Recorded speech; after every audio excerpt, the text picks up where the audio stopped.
আজকে আমার ভিডিওটা খুবই আসছে সেভাবে কারণ ঘরেই মা বসে রয়েছে। খুব কষ্টে আমি গিয়ে ক্যামেরাটা সেট করবো, মা দেখে ফেলে আমি কিন্তু খুব তোমাদের সাথে শেয়ার করে যাচ্ছি কী ভিডিও বানাচ্ছি। তো আজকে আমি মায়ের সাথে করছি প্ল্যান, আমি মাকে বলবো যে আমি ঘর থেকে চলে আসছি আর জীবনেও আসবো না। তো এমনি বলে মা ভয় পেয়ে যাবে, তো চলো করি প্ল্যানটা, খুব আস্তে আস্তে নিয়ে যাবো।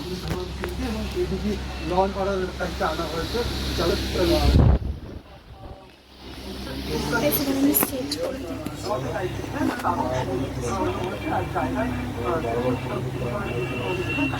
জামাইকার চাপা দিয়ে রেখে দিয়ে যায় এখানটা আমি করে এবারে প্ল্যানটা স্টার্ট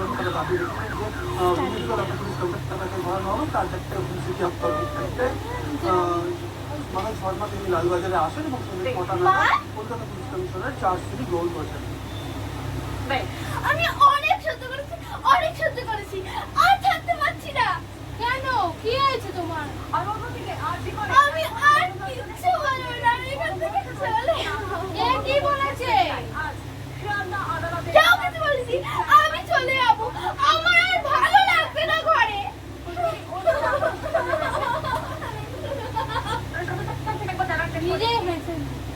আর যে করে এখনো গণধর্ষণের প্রমাণ মেলেনি এমনটাই দাবি করছে সিবিআই আইনজীবী আর শিয়ালদা আদালত। কি হয়েছে তোর? আমি চলে যাচ্ছি। কেন?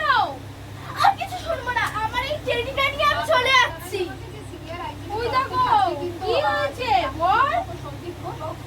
আমি আর বলবো না, আমি অনেক হয়েছে করেছি, অনেক কিছু করেছি, আমি আর পারছি না, আমি আর পারছি না। আমাকে নিয়ে প্রবলেম, তাহলে আমি চলে যাই না, তোমাকে যেতে হবে না, আমি চলে যাচ্ছি।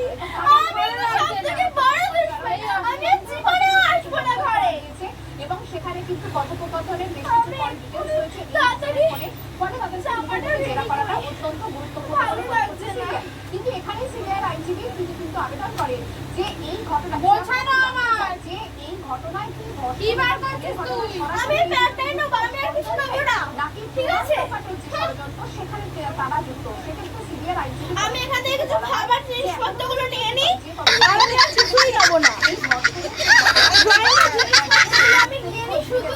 তবে গণধর্ষণ হয়েছে কিনা সেটা কিন্তু বিভিন্ন চলে স্তর আসছি। রয়েছে, অর্থাৎ যে তুই ড্রয়িং ভালোবাসিস বলে শুধু ড্রয়িং এর জিনিসগুলো নিয়ে নিস। পর সেটা বোঝা যাবে। এখন অব্দি গণধর্ষণ হ্যাঁ?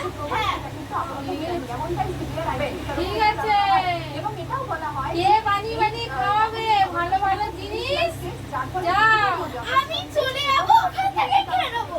আচ্ছা, মায়ের মতো কেউ টেস্টি খাওয়াতে পারবে না, কেউ না, দেখে নিও এইটা। আমি চলে যাচ্ছি।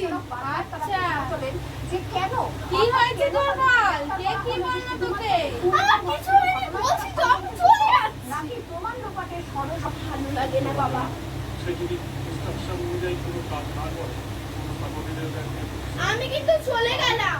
সেক্ষেত্রে তাকে যা, শেষবারের মতো বলে দিচ্ছি, আমি কিন্তু চলে গেলাম। কেন বলো না, কি অসুবিধা? আমার কিছু অসুবিধা না, আমি চলে যাচ্ছি।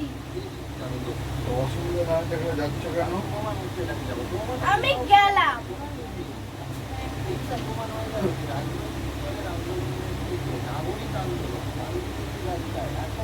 আমি কিন্তু চলে গেলাম। না